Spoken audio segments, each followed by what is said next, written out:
2024 లేదా 25లో డిగ్రీ లేదా బీటెక్ చదివారా? సాఫ్ట్‌వేర్ జాబ్ కోసం ఎదురు చూస్తున్నారా? అయితే కోడ్ జ్ఞాన్ 100 డేస్ కోర్సులో చేరండి, జాబ్ సాధించండి.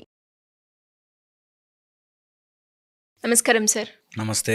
భర్త పెట్టే టార్చర్స్ రకరకాలుగా ఉంటాయి. కొంతమందికి అక్రమ సంబంధంతో బాధపడుతూ ఉంటారు. ఇంకొందరు గృహహింసలాగా వాళ్ళని కొట్టడము, లేదంటే మాటలతో మానసికంగా హింసించడము, ఇలా రకరకాలు ఉంటాయి సార్. అలాంటివి భార్యకి ఫేస్ చేసినప్పుడు అంటే భర్త నుంచి దూరంగా వెళ్ళిపోవడమే బెటర్ ఏమో, ఇంకా నన్ను అర్థం చేసుకోడు, నన్ను వాల్యూ ఇవ్వడు, నేను ఆయనకి సెట్ కాను, నేను దూరం అవ్వాలి అని ఆలోచన వస్తూ ఉంటుంది. బట్ ఇంకొక వైపు చూస్తే పిల్లలు ఉన్నారు. ఇప్పుడు ఈ డిసిషన్ తీసుకోవడం కరెక్టేనా కాదా అని అనుకుంటూ ఉంటారు. ఎలా దీన్ని అర్థం చేసుకోవాలి? ఉండాలా వాళ్ళతోటే, లేదు అంటే విడిపోవాలా? ఇది పర్టికులర్గా భార్య ఇలాంటి సిచ్యువేషన్ ఫేస్ చేసినప్పుడు చెప్తున్నా. ఇప్పుడు మనకి ఏమైపోయిందంటే ప్రతి చోట భర్త గురించి చెప్పగానే భార్య గురించి చెప్పగానే భర్త హర్ట్ అయిపోయి మెసేజ్లు పెడుతున్నారు. అట్లా కాదు, సిచ్యువేషనల్ చెప్తున్నా. కొన్ని చోట్ల భార్యలు అట్లా ఇబ్బంది పడుతుంటారు. నార్సిసిస్టిక్ హస్బెండ్స్ ఉండి ఇంటికి రాగానే కొట్టడం, ఓకే, లేకపోతే పిల్లలతో చాలా నీచంగా ప్రవర్తించడము, వాళ్ళతో అసలు టైం స్పెండ్ చేయక వాళ్ళ చదువులకి డబ్బులు ఇట్లా చాలా టార్చర్ పెడుతుంటారు. అలాంటి సీన్ చెప్తున్నాం. అందులో ఒకవేళ ఇది underline first rule, thumb rule అంటారు, అట్లాంటి రూల్, దట్ అబ్యూజ్ని తీసుకోవద్దు. ఎవరైనా కొడుతుంటే పడవద్దు. ఇది ఎన్నిసార్లు నేను చెప్పడానికి ట్రై చేసినా వినరు. ఇంటికి రాగానే కొడతాడండి, ఏదో ఒక డిస్కషన్లో వచ్చి కొడతారు. Should never take it, never ever accept that. అందులోనూ పిల్లలు ఉన్నారంటే ఖచ్చితంగా గట్టిగా ఉండాలి. రేపొద్దున పిల్లల్ని కొట్టచ్చు, రేపొద్దున పిల్లలు మీ మీద అగేన్స్ట్ అవ్వచ్చు. ఎవరైనా సరే, ఏ భార్య అయినా సరే భర్త కొడితే మాత్రం ఒప్పుకోదు. ఒకసారైనా సరే, అంటే ఒకసారి ఆ రోజు కోపంలో, నో వే, నో ఛాన్స్. కొట్టడం is not there in the option. Fix. అరుచుకోండి, గొడవపడండి, మాట్లాడుకోండి, చెప్పండి, పాయింట్ చెప్పండి, ఓ రోజు 4 రోజులు అలిగి కూర్చోండి, పర్లేదు. కొట్టడము is no where in option. No abuse, no physical abuse ever accept. ఇట్లా మామూలుగా ఇలా అన్నా కూడా యాక్సెప్ట్ చేయొద్దు.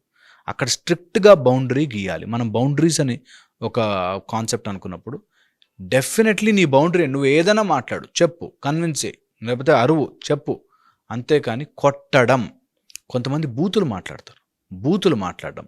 I will not tolerate this. నువ్వు ఏదైనా మాట్లాడు, వీ విల్ టాక్. ఇది ఫస్ట్ థింగ్. సో కొట్టడం ఈజ్ నాట్ అన్ ఆప్షన్. రెండోది, ఈ విషయం ఎంతమందికి ఎక్కాలో, ఎంతమందికి అర్థం కావాలో తెలియదు. నీ లైఫ్ డెసిషన్ నీ తల్లిదండ్రుల మీద, నీ పిల్లల మీద ఆధారపడదు. ఇంత సింపుల్ పాయింట్. నీ లైఫ్ యొక్క డెసిషన్ నీ పిల్లల మీద, నీ తల్లిదండ్రుల మీద, వాళ్ళ తల్లిదండ్రుల మీద, సొసైటీ ఏమనుకుంటారో దాని మీద ఆధారపడదు. సింపుల్. సో నాకు మా ఆయన రోజు కొడతాడండి, కానీ పిల్లలున్నారు, ఓకే, పిల్లల భవిష్యత్తు ఐ అండర్స్టాండ్, పిల్లలు అంతా ఓకే. బట్ నువ్వు కొట్టుకుంటూ, ఏడ్చుకుంటూ, తిట్టుకుంటూ పిల్లలు బాగుపడిపోతారా? పిల్లలు బాగుండరు. సో నువ్వు ఇలా ఏడుస్తూ, బాధపడుతూ, టార్చర్ అనుభవిస్తూ నువ్వు ఏదైతే లైఫ్ గడుపుతున్నావో అది చూసి పిల్లలేం బాగుపడిపోరు. సో పిల్లలు ఈజ్ నాట్ అన్ ఆప్షన్. నువ్వు రోజు ఏవైతే తన్నులు తింటూ, ఏడ్చుకుంటూ, ఇంట్లో అరుచుకుంటూ ఉండి సొసైటీ ఏమనుకుంటారనేది also is not an option. ఎందుకంటే సొసైటీ ఏమైనా అనుకున్నా నువ్వు బాగున్నావు, ఇక్కడ బాలేవు. ఇట్స్ యాజ్ సింపుల్ యాజ్ ప్రతి అమ్మాయి, ప్రతి భార్య అర్థం చేసుకోవాలి. దట్ నేను బాలేకపోతే వీళ్ళంతా నాకు ఉన్నా ఏంటి, లేకపోతే ఏంటి, ఇస్ అ పాయింట్. ఇది రాగానే మ్యాజికల్గా అందరూ మారిపోతారు, భర్తలు కూడా మారిపోతారు. ఓకే, తనకి లిమిట్ ఇది, దీన్ని దాటి వెళ్తే షీల్ బి వెరీ సీరియస్ అని తెలిసిన వాడు లిమిట్లో ఉంటాడు. నేను కొట్టినా వస్తుంది, ఎక్కడ పోతుంది, దానికి చదువు లేదు, ఏం లేదు, నేనే తిండి పెట్టాలి అనుకునేవాడికి ఖచ్చితంగా ఇదే జరుగుతుంది. నేను చెప్తున్నాను కదా, ఈ వీడియో చాలామంది చూసుకుంటారు. ఎందుకంటే కొట్టడం ఈజ్ కామన్. మాటలో డిస్కషన్లో నువ్వు అంత మాట అంటావు మా అని కొట్టేసిపోతావు. నువ్వు ఏదన్నా కానీ, ఎంత మాటన్నా అనుకున్నారు. కొట్టడం ఈజ్ నాట్ అన్ ఆప్షన్. బూతులు ఈజ్ నాట్ అన్ ఆప్షన్. అమ్మాయినైతే బూతులు, అది ఇది అమ్మ ఆలి తిట్టుకుంటారు. No way, no chance. ఒకవేళ అంతగా అవసరమైతే కౌన్సిలింగ్, అంతగా అవసరమైతే టాక్ ఇట్ అవుట్, అంతగా అవసరమైతే మనకి డిఫరెన్సెస్ గీసుకుని, ఇది నీది, ఇది నాది, ఇది నీది, ఇది నాది, ఇంతలో లిమిట్లో ఉందామని మాట్లాడుకోవడం is an option. Very important. జంతువులు కాదు కొట్టడానికి. Abuse is never accepted one. Second వచ్చేసి పిల్లల కోసమో లేకపోతే పేరెంట్స్ కోసమో నీ లైఫ్ డెసిషన్ ఉండదమ్మా అనేది పాయింట్. థర్డ్, ఎప్పుడు నువ్వు అలా వాళ్ళ కోసం అని ఎప్పుడు ఉంటావు అంటే, వీడు వదిలేస్తే నేను తర్వాత పిల్లల్ని పోషించుకోలేను, తర్వాత వాళ్ళకి తిండి కూడా పెట్టలేను. ఒక ఆవిడ మాకు ఇలాగే కాల్ చేసి, అంటే నాకు జాబ్ లేదండి, మరి పిల్లల భవిష్యత్తు. అయితే ఆయన ఇచ్చే డబ్బుల కోసం నువ్వు ఎన్ని తనులన్నా తింటావు. దట్స్ ద మీనింగ్ కదా. సో అందుకని డబ్బు లేదనో, నాకు తర్వాత సహాయం దొరకదు కాబట్టి ఉండిపోవాలనో అలా చేస్తే వ్యాపారం చేస్తున్నట్టు. So don't do that. కొన్ని నువ్వు డబ్బు ఇచ్చినా ఇవ్వకపోయినా ఇంటికి నువ్వు ఒక భార్యగా వెళితే రెస్పెక్ట్ షుడ్ బి దేర్. అది క్లియర్. ఏ మొగుడికి కూడా కొట్టే హక్కు లేదు ఎవరిని. ఈరోజు పిల్లల్నే కొట్టకూడదు మనం, పోలీసులు కొట్టకూడదు. అట్లాంటిది నీకు భార్యని కొట్టే హక్కు లేదు లేదు లేదు. It is for sure. అందులో క్లియర్ అనమాట. కొట్టడం అనేది ఆప్షన్లో లేదు. ఓకే, భార్యతో అంత గొడవలు అవుతున్నా కూడా ఆమె ఎందుకు తట్టుకుని ఉంటుంది? పిల్లల కోసం అనంటే ఇట్స్ నాట్ అన్ ఆప్షన్. పిల్లల్ని మంచిగా తీసుకుని వెళ్ళు, కావాలంటే ఇంట్లో పెట్టు, లేకపోతే ఎవరినైనా సపోర్ట్ తీసుకో, ఎవరికైనా చెప్పు, పేరెంట్స్ని పిలిపించు, మాట్లాడించు, సాల్వ్ చేసుకో.